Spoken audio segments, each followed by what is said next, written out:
2013-2014 Ride Baretta. This board was introduced into the line last year, and it quickly became a really popular board amongst the ladies that ride. I know this because a lot of you hit me up asking me where you could find it, because many of the shops sold out of it really quick. So let's go through the features so this year you can grab it as soon as they hit shelves and you don't miss out on it again. The first thing I want to talk about is the new shaping to it. Ride's upgraded the shape on this, and it has the all-mountain hybrid shaping to it. So if you're not familiar with that, from the center through the contact points on the nose and tails, you have that flat, stable platform. That allows it to track straight, allows you to carve really fun as you're going down the mountain. It's not squirrely, it gives it that fun feeling as you ride the board. On the nose, you have a low-rise rocker kick to it.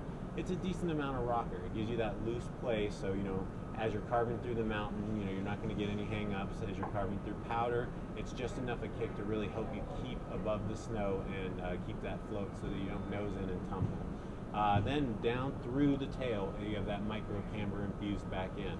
No more rocker on the tail. Last year's model did, this year's model does not. So micro camber straight through. That's like when you rode a camber board years ago, it had 25-30 days on it. It was broken in, it was comfortable. That's the feeling you're going to get on this board as you carve through every situation. The other thing that's really going to help you as you carve is the Carbon Array 3 in the nose and tail.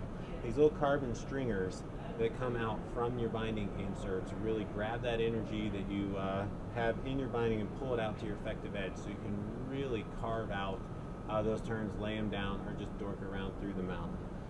You have your slime walls, which are really durable, so as you pair that with the 1500 grade base, as you're cruising down those bowls, hitting rocks, maybe you're taking it through the terrain park, hitting rails, which is definitely something you can do on this board. Both are going to take a beating, so you don't really have to worry about that.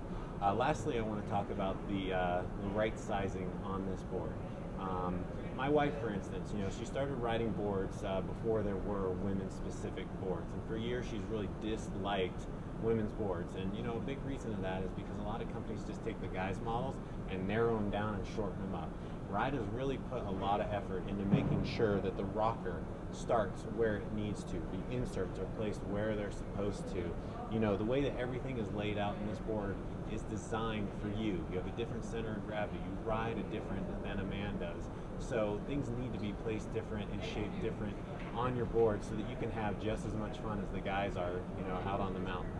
My wife, this is the first women's board that she's liked out of any company in the last decade. So, if she's supporting this board and will ride this board, it's definitely something that you should check out in the fall.